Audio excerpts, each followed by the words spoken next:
Welcome to the Connected Teamwork podcast by Growth Leaders Network. How do we learn to truly thrive together? How do we stay connected to our authentic selves, each other, and our purpose as a team, especially when challenged? How do we unlock the deeper levels of group intelligence? Enjoy this episode of the Connected Teamwork podcast and learn practical tools to evolve the connectedness of your team to its next level.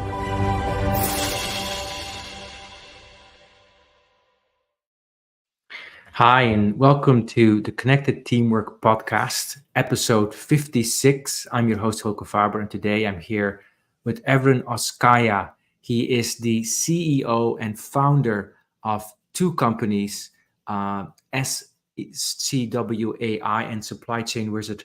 Evren, how are you today? Thank you, Hilke. Very good, very good. How about you? I am wonderful and very blessed and grateful to be here with you today. Before we learn a bit more about Evren, I'm going to say a little bit more about this podcast as I do every time. Connected Teamwork is about helping teams and leaders understand more deeply how we connect more deeply to each other, to ourselves, and to our purpose. And as we go into the summer months in the Northern Hemisphere, there's this kind of attitude of enjoying ourselves, our family, the nature, places we might go to. And teams can be a place where we really enjoy each other when it's going well. And then sometimes it feels like not fair, or why did this happen? How did we get here? Suddenly there's an argument and the enjoyment just disappears. So this podcast is a lot about hearing stories about how do we move through easy moments of a lot of enjoyment and maybe even learn to enjoy conflict. So Evren is here with us today. And when I met with him a couple of months ago, I was so impressed by his purposefulness, strength, and intelligence. And I could see how it has permeated his very impressive successes now as founder and CEO of SCWA and Supply Chain Wizard. He's the CEO and founder there. He's an operations and strategy executive entrepreneur with a deep experience in research, design, and implementation of supply chain strategies and transformation initiatives across multiple industries, primarily focused on the pharmaceutical industry. He does many high-impact projects. He's done those for years while building and coaching talented teams for sustainable results. His operation is global, both in the US, in Europe, and Turkey, and maybe also other places. And I'm so looking forward to our conversation. So Evren, welcome. First question to you. What have you learned about building connectedness for yourself and for your teams in your life and leadership? Well, that's a very deep question, as you know. And like one thing is for sure, we are all about teamwork when it comes to getting things done, or at least getting things done in any meaningful scale, right? Everybody can do their own job or own tasks, but there's a limit, right? Everybody is limited to the same 24 hours a day.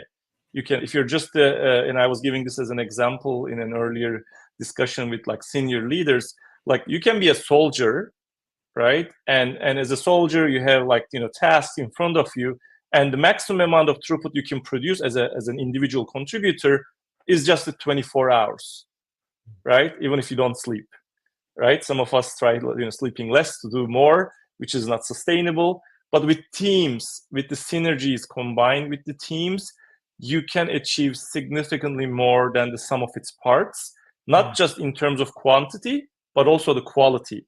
Because of the team dynamics and being connected in the team and feeling part of the bigger picture is always an aspiration to do more and set a higher target for oneself and for the team. Fantastic. So together we achieve a lot more. So tell us a little bit about yourself, Evren, how you learned about connectedness. Maybe tell us a little bit about your life and career and what you've been learning through the years about staying connected to what's most important to you and helping to build connected teams. Yeah. So for me, like maybe from the very early days, my career have been shaped around the topic supply chain. When I first heard the term supply chain in college, I was in Turkey, in Bilkent University. I wanted to be a supply chain professional. I wanted to take that job for a company because it sounded global, right? If you're a supply chain manager, it means you're part of a global team. You can visit the world, and you see my world map behind me, which I'm a big fan of traveling as well. And then everything that I did about like self-improvement to get to my next step. Like I finished undergrad, got accepted to a grad school in the US, came to Georgia Tech for master's and PhD. And as a PhD student, you're just on your own, right? Primarily working on your own thesis. Not until later in the PhD years where I started working in bigger teams. I started working with Intel Corporation as part of supply chain modeling team. Later, when I graduated, I started working for McKinsey in the operations practice as, again, part of the teams. Then I started appreciating the amount of work, the quality and quantity of the work we can do as a team is significantly more than what I was used to achieving by myself. So in the early days, you put the supply chain context on top of it, in supply chain, nothing is achieved by yourself or even a single department. Everything is connected. And what I appreciated most in terms of like that connectedness aspect is the more connected you are, the more end-to-end big picture you can think, because not one person or one team or even one department can cover every aspect of a system, which basically points towards that system thinking, end-to-end systems thinking, which no one person can individually achieve. Yes. So supply chain starting in college was like a challenge to basically help everyone become global. And then also at the same time expanded your mind, because now you have to work with people across different disciplines, across different geographies, to create this supply chain that actually works. So you make it all sound very easy, Everett. So tell us about maybe an experience you've had with connectedness or being deeply connected to your team members, maybe as a CEO, as a founder, that may be a little less easy, especially when you're in it, because we're all in these experiences. Like sometimes I wish I could just do things by myself. And then I'm reminded, like, oh, maybe not. So tell us about that. Yeah. So, there are two companies, as you mentioned, that I'm leading. One is the consulting company, original company named Supply Chain Wizard. And the other one, which we recently launched 2 years ago, a little less than 2 years ago, called STWAI, which is a software company. We actually make software for factories to digitize the factory operations. So in a consulting company, at a consulting capacity, when I started, I was by myself. I was the one and only consultant. I was the CEO, I was the head accountant, cutting invoices, I was the project manager, I was the business development executive, everything combined in one, which was okay for the first few months. Then we start growing, added more team members, but still consulting service model is more like either individual or as a team, but small team. The product company, however, as we were building the product company, I got to realize that like if you're building a product, you really need a lot of different teams working together. It's a much more complex endeavor and a longer term endeavor. And doing that will take not only time, but a lot of collaboration, a lot of mutual understanding, a lot of conflicts along the way, right? So for the things that I would say, well, I'm the CEO and the decision maker, I want it this way. Right. May not always come to life that way because you have constraints that you don't even know about that is part of a specific team member or a team's reality. So tell us about an example of a conflict that you've had as CEO with your team, what you've been learning through it. One really pivotal example, I would say, is this is about 2019, where we are way stretched thin because we have been developing software products, left and right. Like there's a new opportunity every few months. A client wants to manage their suppliers. We build a supplier portal, supply chain portal. Another client wants to do a better project management. We create a digital project management tool. This client wants to measure the efficiency of their production line. We create a production line performance tool. This and that. And maybe like with prior discussions, you might have realized that, on a scale of 0 to 100, I'm 100% optimist. I see an opportunity in every problem and every client discussion, every change. every pain point, it is a business idea for me. And I did implement those ideas in terms of like taking new initiatives, developing a new product. But then it get to a point where by 2019, which is the first 5 years of the company, we are starting to have pretty significant failures. Like, the product is not developing as I wanted. When we are demoing it to the client doesn't necessarily find it useful. And the most of it all, like, it shows up in the numbers. Like, the sales was not there. A lot of these ideas and products that I was the brainchild of, and it doesn't materialize for anything. So, but then the team, on the other hand, the technical team specifically, was under a lot of stress. They were pushing back a lot more frequently than before.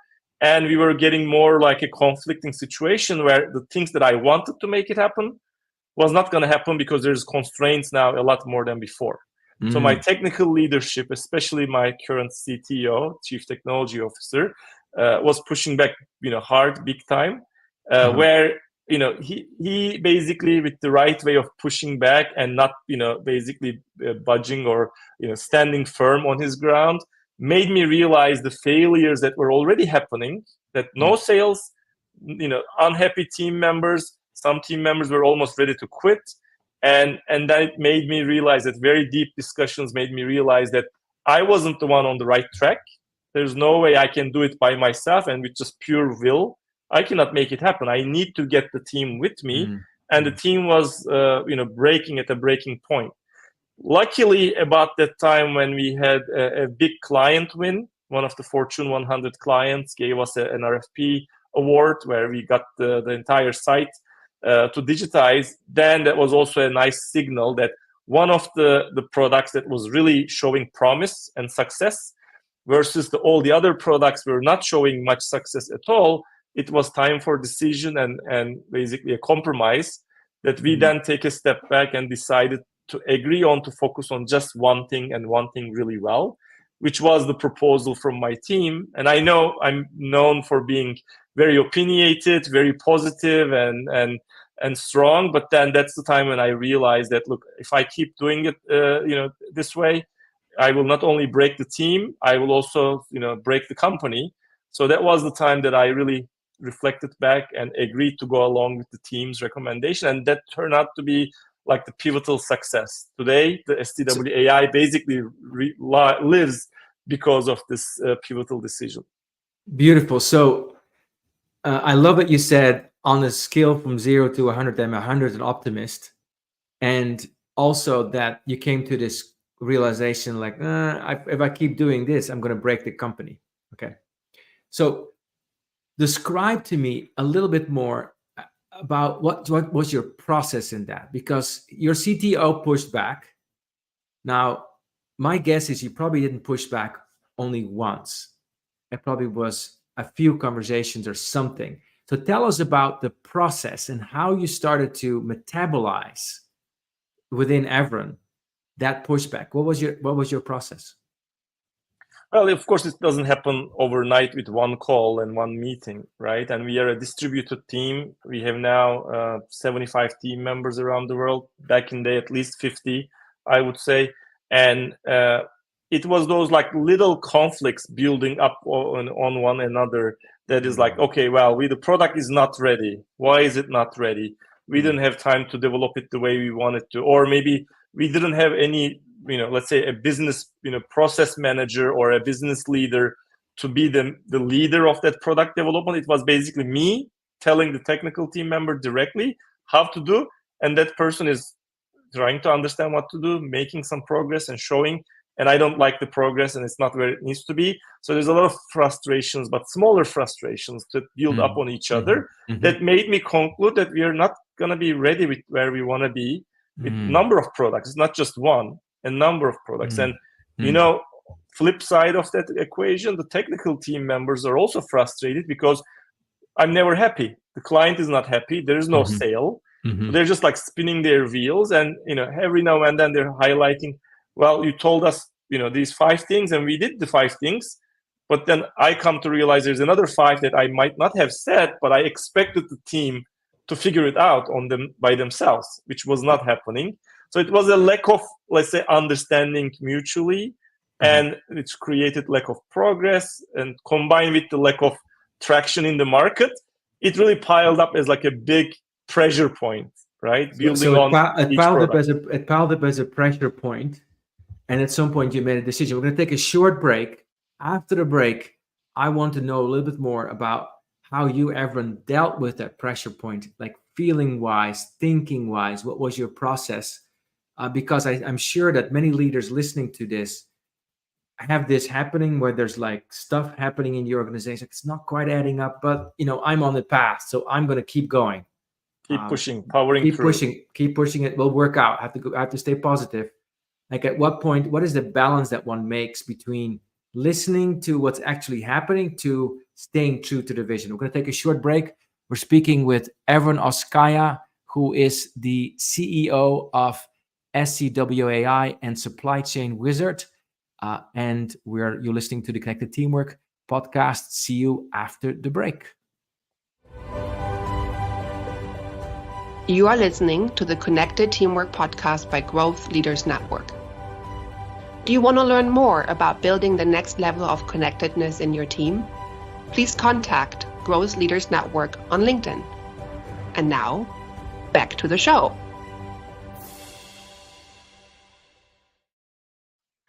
So my name is Hilke Faber. We're speaking with Evren Oskaya about listening to the signals so that we actually make wise decisions. I love there's a little expression, listen to the whispers so you don't have to hear the screams. That is a Cherokee saying. So say a bit more, Evren, about how you metabolize these signals. How do you go from, well, let's stay true to the vision to maybe I should listen? Yeah. So there's actually, in a company, and if you are the CEO of a company, there's never a day that goes by that you haven't heard good news and bad news all in the same 24 hours, right? There's always things that are going great or well. There's sometimes things are not going that great and well, and you need to step in. And as CEO, you typically focus on the negative ones, right? If the good things are going well, then fine. Like you just be happy for it for a 2-second window, and then your happiness basically just in the past, and you focus on the problems at them. But then at this particular point, remember that like both Supply Chain Wizard, the consulting, and SCWAI, back then it wasn't even named as a company, it was a division, software division. We were dealing with a lot of different projects and clients all at the same time. Some projects are going great and growing, others are coming down, or software-wise also we have a lot of different status updates in terms of like this are not ready, this is not where it needs to be, this client wants a lot more, we cannot sell this if you don't do this. So a lot of negative, or like let's say not so positive news started to become a pattern, right? And it started becoming an overwhelming thing for me. And I started to think about how in the world I can scale the company, right? The consulting company on one hand is like people dependent, it's a different business model. Scaling means adding a lot more people, right? Which is not a very scalable business. It's a great business, but it's not very scalable. The product or software company, however, is a potentially very scalable business, but you need to take the time to build it right? You need to focus. And this is the time that I really took a step back at maybe some coincidence, or just it found me at the right time that I was ready to reflect on this. I was reached out by an organization called Birthing of Giants. It's actually a CEO fellowship program that you need to be nominated and selected to. And I've been nominated because the year before I was in the E56 list of fastest growing companies as a company. And then I went through the interview process, got accepted, and I accepted to take 5 days off to work and reflect on the business and not work in the business. And this was a good coincidence at the time where, it was also a really beautiful campus at MIT up in Boston area. And I chose that specific time, I think it was October 2019, to really take a step back and to reflect on the business with other peer CEOs and company heads who are also there to think about like what is the next breakthrough about their company. So I didn't do any day-to-day work, except it's absolutely urgent. But for 5 days, I worked on the company, thought about the vision, taught about resources, scalability, the potential. Mm. A lot of digesting the thoughts and listening the feedback that I was getting. I really found time to reflect on that feedback. And part of the exercise was also to reach out to your closest, colleagues, friends, and mentors, and ask them about yourself. Like, how am I doing? What is my strength? Yeah. And you collect some feedback. So this was a lot of reflection time packed into 5 days. That also made me come to the realization that there's actually more than one answer, and that answer may not be what I'm pushing for. Great. That was a great time of reflection, I would say. So you really stepped out of what Ron Heifetz called the dance and went onto the balcony, and you really got some very solid, intentional balcony time to be in retreat and reflect on, what am I doing well? What am I listening to? So I think this listening is a very important aspect of being a connected leader. So how do you make sure as a CEO, and you have so much going on, you go between time zones. I know your travel schedule this week a little bit, this goes all the way from where you're now in New Jersey, I think, to Montreal and Turkey and maybe other places. Yeah. So how do you make sure you stay open and listen, as opposed to get totally taken by your schedule and activity? Yeah. So first of all, like when I think about building the teams, and I built like number of teams, both for the consulting side and for the software side. And one of my like key learnings out of this team building, especially a high performance team building exercise, is that number one rule, or the trait that a leader should have, is the ownership mindset. Right? Somebody needs to demonstrate ownership mindset, not just own their individual role, right? That's given, that's expected from everyone, to own their own department holistically, but own the company. You're part of the company. If you don't own mindset-wise the company, you may not see the things as they are. You may only look from your own lens, your own biased lens of my department, my individual role, my KPIs, my goals. But if you, on the other hand, have a company-wide view of ownership mindset, you are here to discuss with a more open mind to see the other's perspective. And I found these type of leaders in our organization has taken the company from A to B and is going to carry the company to the highest level. If I continue to empower them, first, finding the right person for the right role is, of course, critical. But once they demonstrate that they can do it all individually, department-wise, and the company level, then like you have no chance but to listen, because like they know the company as well as you do. They have the right opinions. It's not like, you're the boss, you know everything best, because everybody knows their individual places, and that I'm the boss, I can call the shots. Now, if you grow the leaders, next level down to be a company-wide ownership mindset leaders, then they know the company as well as you do. Of course, you might have a little bit more experience, but you value their opinion because they are considering holistically. And sometimes I find that they are the ones first to criticize and autocorrect themselves and say that, yeah, I know for my department, I want this, but I know this is the right thing for the company, so I'm okay to support it. So I started seeing more of this behavior, which encouraged me to, empower the next set of leaders so that they are, if they're getting in a room, they collaborate to make the best decision for the company, even if I'm not there. So basically for me, the job is to make sure that I get out of the way when it is needed, and I only step in when the right decisions need to be a collective one, that my input is valuable. So this was a big learning over the years, and that's what I'm trying to uphold as the company grows and grows next set of leaders.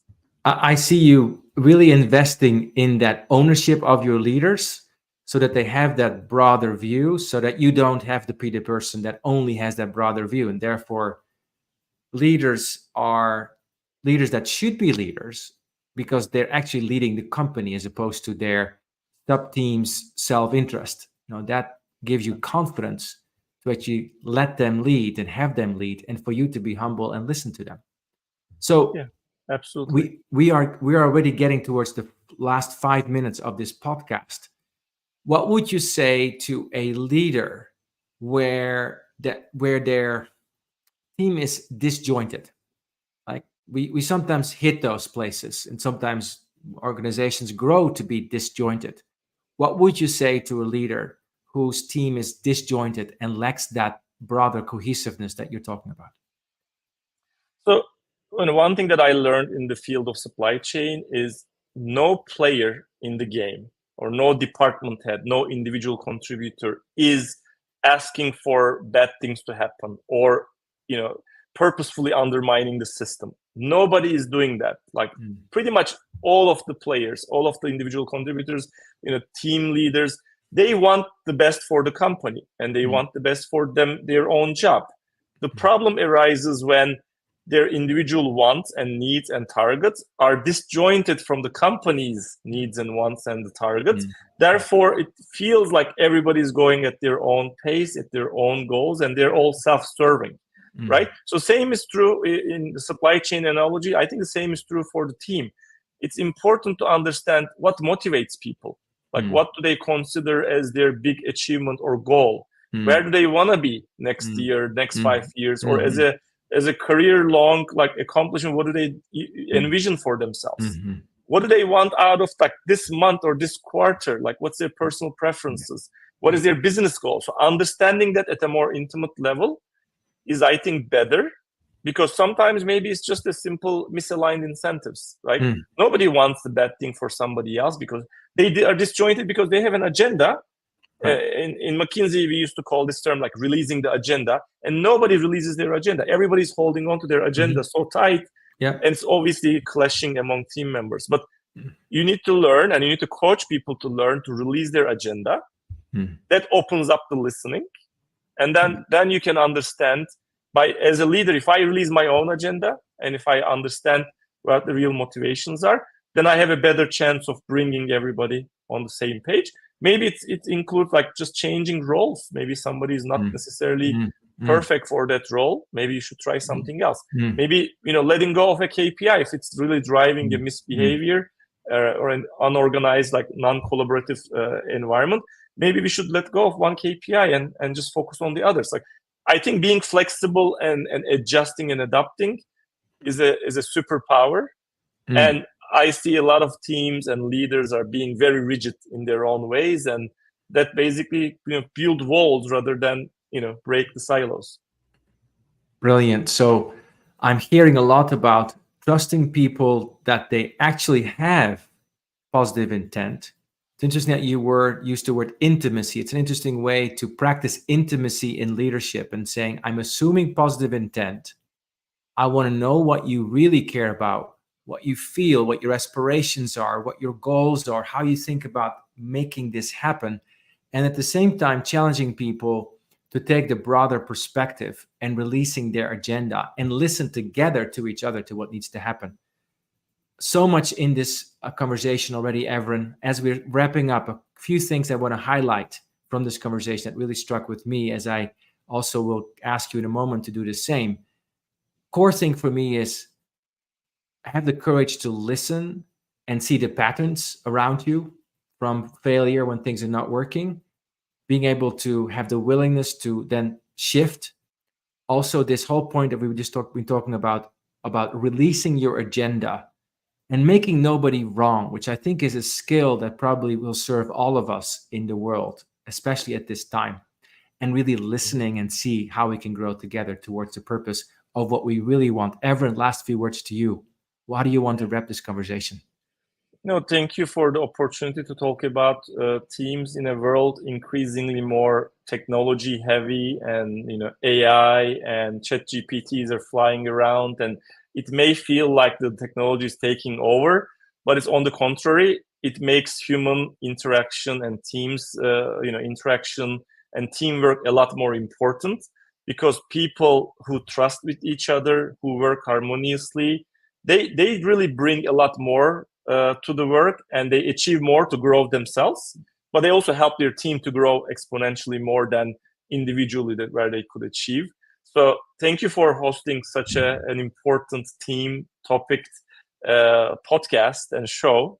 Congratulations to you and your team. And I was really happy to be part of here, and happy to discuss more about this leadership and teamwork and connectedness for anyone who is interested in. My LinkedIn is open for networking. Feel free to connect with me and discuss more. Beautiful. So we've been talking with Evren Oskay, and thank you, Evren, for your fantastic mix of being insightful, caring, and very thoughtful in terms of how you share your insights today about what it means to be a leader who listens deeply, at the same time stays true to their vision. We've been listening to the Connected Teamwork podcast. You can find us on Apple, Spotify, LinkedIn, YouTube, other places as well. If you'd like to subscribe, I'm one of your host for today, Hilke Faber. It's been a pleasure to be with you today. Connected Teamwork is where we help leaders and teams connect more deeply to what's most important to you and to each other and to the purpose. See you next time at the Connected Teamwork podcast.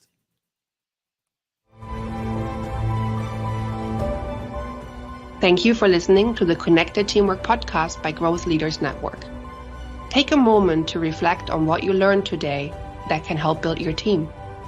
Also, if you like, think about one of your team members and what you appreciate about them. Let them know. Enjoy connecting more deeply to what is great about them. And see you next time at the Connected Teamwork podcast.